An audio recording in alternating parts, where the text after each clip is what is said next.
เฮ้ย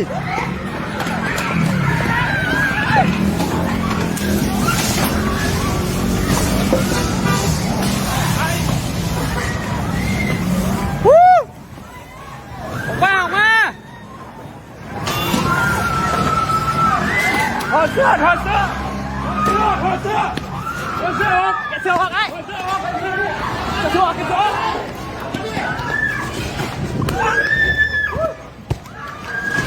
ตายเลยลูกใครอยู่ไหนเนี่ยออกมาหน่อยเลยออกมาเลยเฮ้ยอะไรอ่ะอะไรเนี่ยเฮ้ยอะไร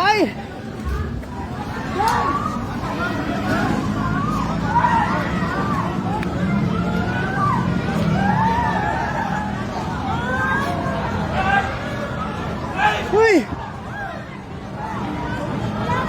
อะไรเนี่ยยังมีใครอยู่ข้างในไหมนะเฮ้ย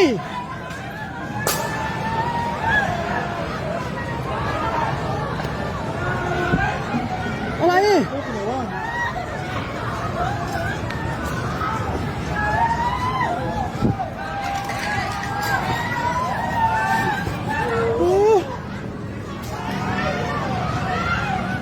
ทุบกระจกเข้าไปดูคนนี่ออกมาก่อนมีโทรศัพท์ลูกค้าไม่ได้นะออกมาก่อนน้ำ